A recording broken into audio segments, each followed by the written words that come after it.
Hey guys, so Fondant. we're working with some fondant. Okay, so fondant is, do you know what fondant's made from? Sugar. Lots of sugar, right? So icing sugar, right? Then in along with some shortening, maybe a little bit of glucose in there, and maybe a little bit of gelatin. Right? So that's what makes it like a dough. Right? There's one more variation of fondant which is called gum paste. Right, but gum paste is mainly used when you do sculptures or showpieces because gum paste has higher amount of gelatin in it, so it dries out really well. Fondant stays soft. The top might get crusty, it might dry out, while the texture is pretty soft and you can use it even after 3 or 4 days. You can still use it. Okay? So that's why you don't really use this to make all stuff. Primarily used for wedding cakes, birthday cakes, anything on those lines. You can use fondant. So what we're going to do today is we're going to be working starting off with white fondant. 350 grams of white fondant. 350. We're going to roll that into a long strip, which is going to be about 20 inches in length. And I'm rolling my fondant, as you see, I am using my silicone mat. With that, because by using the silicone mat, any impurities on my table are going to get, are not going to go into my fondant, especially if it's white fondant. Right, the tables you've been working on, there's a lot of field crumbs, a lot of stuff around it. So working on this makes your task a little bit easier. Right? So similar to what we did last time, when you're working with fondant, just make sure you take only the amount you need, and then the rest of it stays in the bag, Matthew. in the container. Stays in the bag and in the container. Right? The fondant tends to dry out very quickly. So when you're putting it away overnight or for a few weeks, make sure the bag is really tight, rolled up, and then put inside and closed in a lid. Ideally, if you have colored fondant, if you want to save, wrap it in ceramide and then put it in a Ziploc. Right? So any amount of barrier with air that you can control, the better it's going to be. The fondant's not going to come. Okay? So that's 350 grams of fondant that I'm going to use. So let's start rolling this guy out. So what is it? Is it cornstarch? Cornstarch.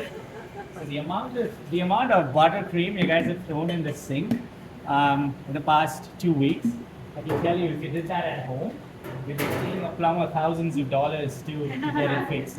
I can tell you by experience, right? Because during COVID, when I used to do cakes at home, I did the same thing, right? Just chuck it in the dishwasher, deal with it. It's gonna be hot water, it's gonna go away. Doesn't. Right? 2 weeks later, I'm suddenly doing dishes one day and the water's just coming up in my sink. Right? And yeah, the cornstarch little puffy is gonna be really helpful today, so make sure you get one on, you keep one on hand. And we're gonna start rolling this guy. So very similar to what we did yesterday with the sides of the marzipan. That's exactly our idea. Rolling the fondant. Fondant is a lot easier to work with compared to marzipan. Also, the challenge with the fondant is that it is going to dry out a little bit faster because it doesn't have any oil in it. That's why when I reuse that fondant, I have some shortening besides me, and I'm going to use that shortening in case if it's drying out too. But if you work on a silicone mat, you will find that it doesn't dry. The one thing that I noticed a lot of you had challenges with is when you were rolling your marzipan, it tends to stick to the bottom of the table. It sticks to the table and then you can't move it around too much, right? That's happening because you just keep rolling and you don't really move your marzipan. So after the few rolls, always make sure you work around with it. Dust some cornstarch on there. So that makes sure it doesn't really stick.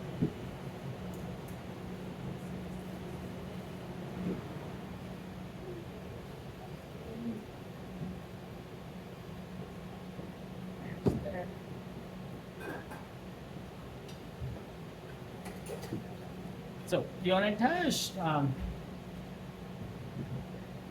forget the name for it. Silicone mat. Mat. Thank you. Silicone mat is 22 inches. Okay.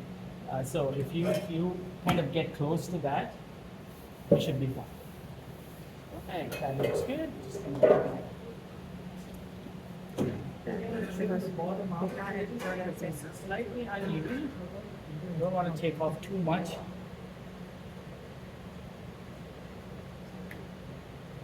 Oh yeah. More cornstarch. And then we start to wrap.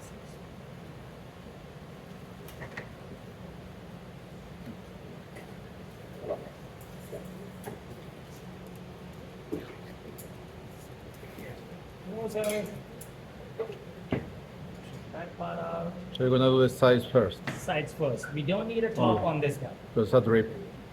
Top is different color. Guys, I mean it's a drip too, so it goes over.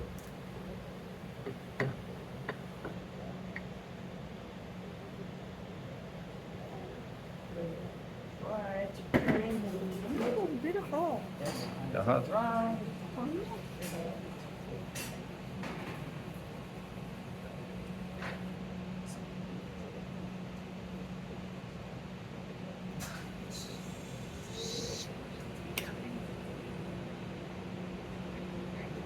Okay, so Almost just a little there. touch on there, just like we did before. If you put too much cornstarch, there's a good chance that this is not going to stick. If that happens, I would suggest maybe use a little bit of buttercream or a little bit of water to just stick that on there. Right? As you notice, adding too much cornstarch is not going to make your task any easier. Okay, if you add too much cornstarch, your fondant is going to dry out that much faster. So try and just put just the right amount of what you think you might need. Okay? Perfect. There, we just finished with our sides. And Jose's like, what's he doing? I told him this yesterday. I know. I was too lazy to go to Michael's to pick one up for myself. So. Hey.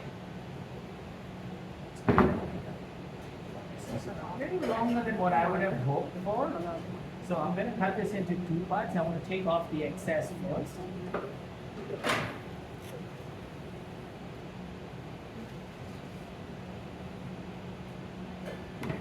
And especially when you're working with white, right? You want to make sure you don't dirty the fondant because this can be reused. So, thank you. That. So that wrap here. Just wrap it up. Okay. Now, we're going to release this top. So, cut it.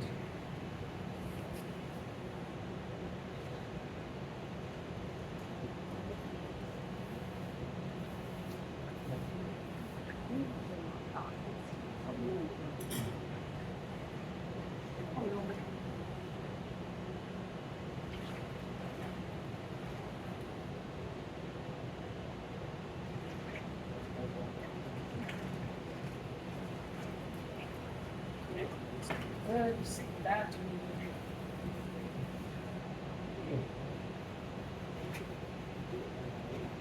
Last thing I need to do is to just trim the border.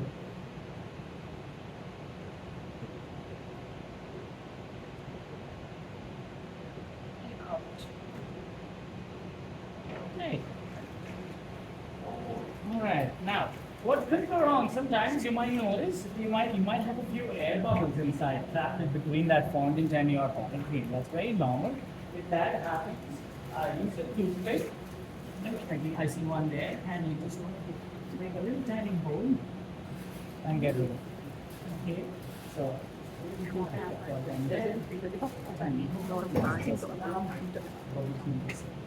okay, so be gentle with that and do it.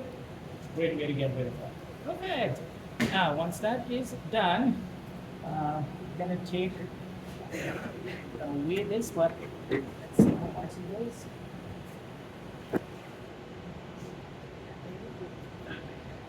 About 100. Between 100 and 120.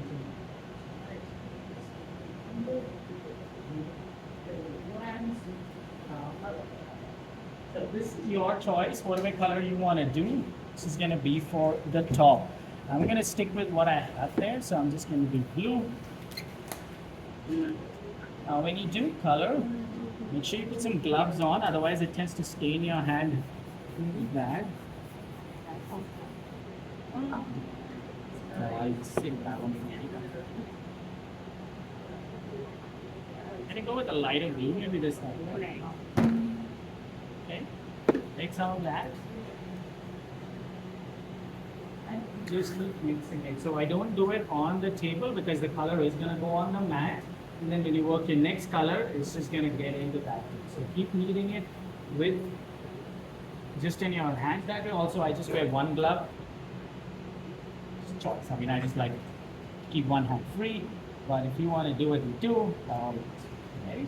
Once you knead it, once most of the color is mixed inside, you can then start working with it on your mat.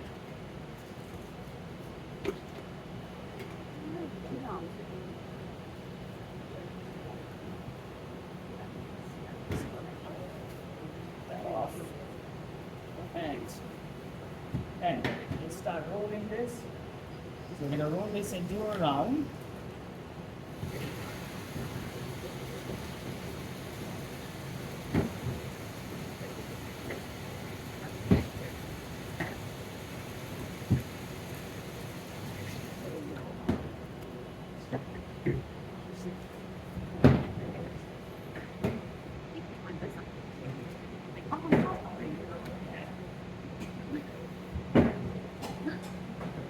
So we're going to roll this just about about 7.5 inches, so slightly larger than your circle. The reason I don't use this is because sometimes if you put this on, it might be too heavy and it cuts your fondant through. So what I like to do is to just place, a cake board on it, and you can work with that. As you can see, I think I need it to be a little bit bigger, so let's get it out again. Just extend it out. Okay, I'm going to move this aside so you can see this next step from here. Okay, so then you're just going to keep your cake board on there, use a paring knife, and you're just going to freehand cut out some of the drips that you see. Right? There's no real pattern to it. What you want to try and do is don't be too even. Have one longer, one short, one long, little medium, short, so mix it up. Don't start off from the top there, start off from here, using the tip. Just make some nice little drips.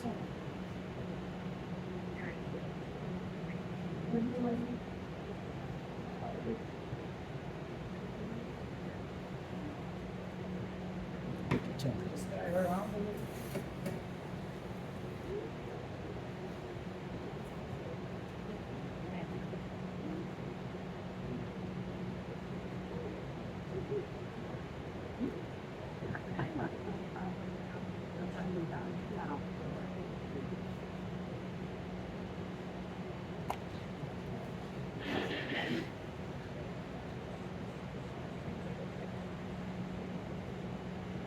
So this looks like a sun, you can see, right? I mean, like if I don't know, a 5-year-old is probably drawing a sun. That's what it must look like.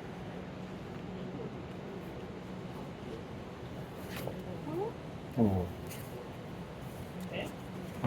And Money. off.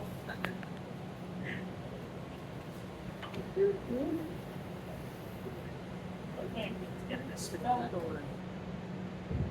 Alright, now carefully get this on and place it on.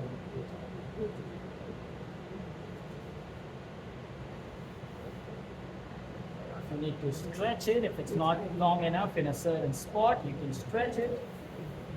But for the most part, it should just be the perfect size.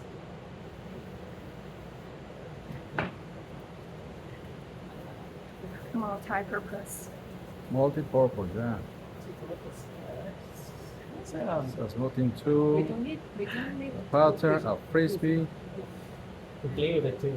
Yeah. no need to pay. Alright, alright, that's good. Awesome. Okay, now you might have a little bit left. The second layers, if you notice, right? So you're gonna do 3 layers over here. So the bottom one and the top one are gonna be a similar shade, maybe a darker one than what you did on the top. Okay, and the middle one can be something different, so a more brighter color. Alright, so the idea is to signify that you've got 2 layers on the inside, which are different fillings, and the middle is like a jam or a compound. Okay, so that's kind of the idea. Again, you won't need too much, so I'll probably use a little more in there. I don't really think I should need too much.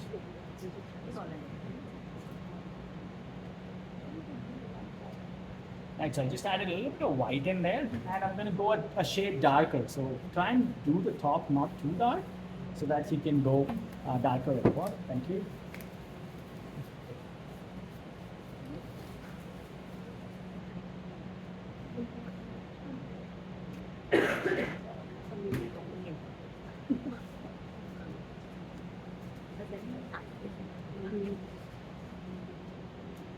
So looks good. I'm going to use that.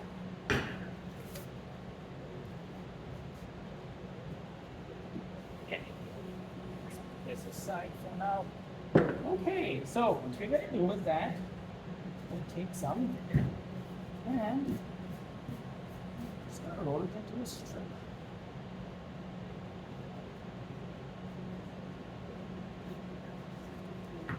It doesn't need to be a perfect strip.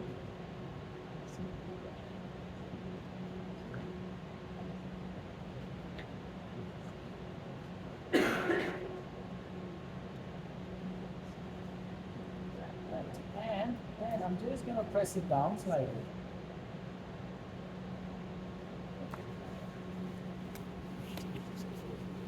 Smooth.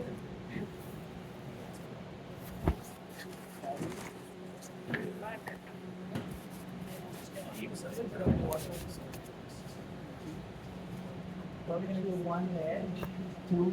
You know what? I'm probably going to get, just because my cake is not tall enough, I'm just going to get 2 layers on that. I don't think I can get a third one. So what I'm going to do is do a blue at the bottom and then a red. In the middle, I'm going to skip that layer on the top. So depending on how tall your cake is, like some of you have a really good height on your cake, I think you can do 3. But if your height is as much as mine, I would say maybe do 2, because it's going to be very tight trying to get 3 layers. Okay? So what you want to do is just use the back side of your knife. Right, place it where you think you want your first layer to go, and Oh no, just run around. Why? scary. Scary? You've done more scarier things than this. Once you get a little line to guide yourself, some water, again, not too much. I did notice some of you when you brush the almond cake, you were giving it a bath. You were like this, like a baby, you know. When you get a newborn, and if you had a baby, and then you kind of don't know what to do, and then you go like, you know what, I'm just gonna put water on it. That's how I felt you did your almond cake. So a little less water. Yeah.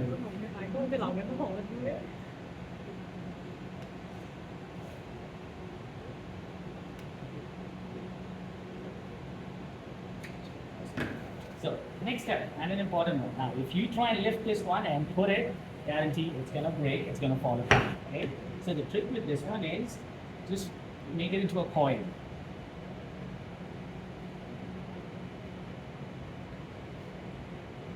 Once you get it into a coil, slide it on a cake board, or even if you have your Cake smoother. Oh. see, that's what I said. Okay, I give this again later. With water. And start the oil up here this time around.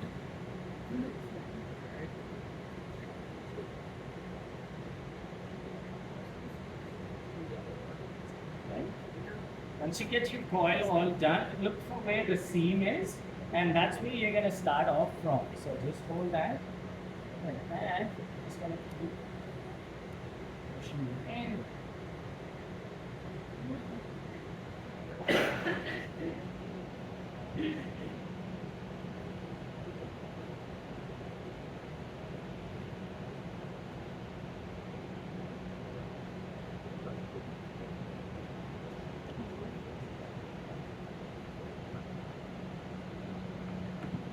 Get to the end and cut off the excess.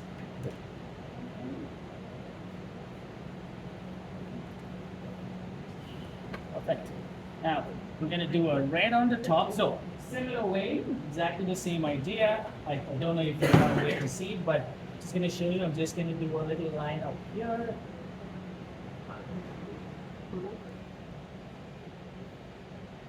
And that's going to be my second layer with the red.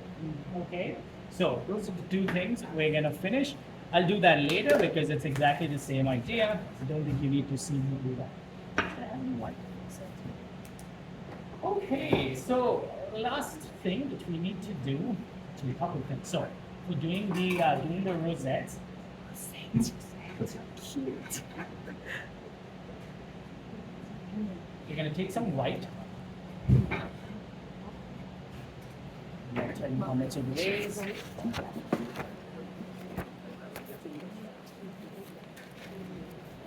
So about 15 grams.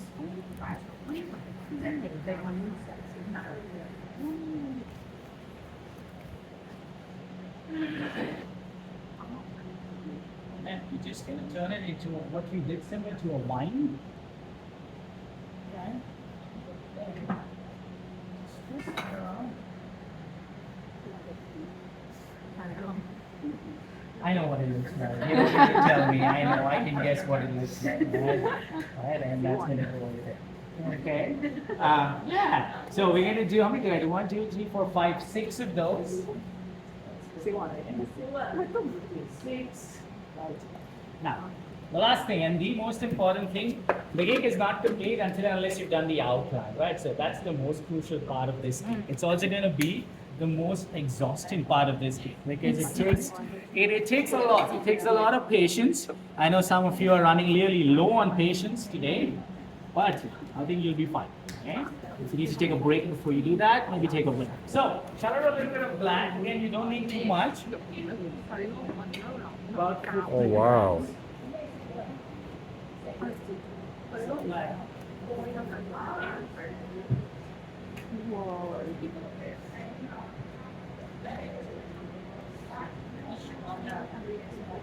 Have you ever tried making black buttercream?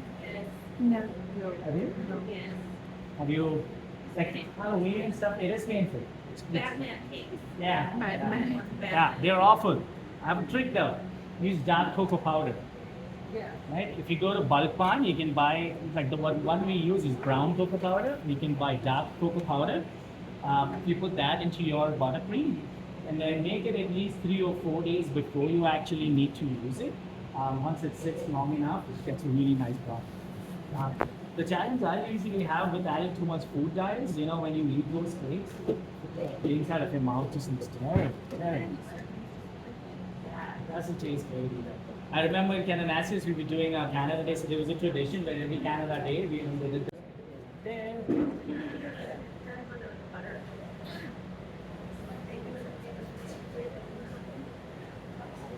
It is. And I've tried doing buttercream, like just doing black buttercream and trying to do this. The problem is when you buy buttercream on fondant and you put that into the fridge, because fondant is made with sugar, the sugar absorbs all the moisture from the buttercream. And then that buttercream just slides off. So your fondant gets really wet and sticky. And then it just begins to fall off. Chocolate? I've not tried chocolate, but I guess I would suggest maybe just try fondant. Yeah, I don't know how it's going to be with chocolate. That's all I have done. Okay.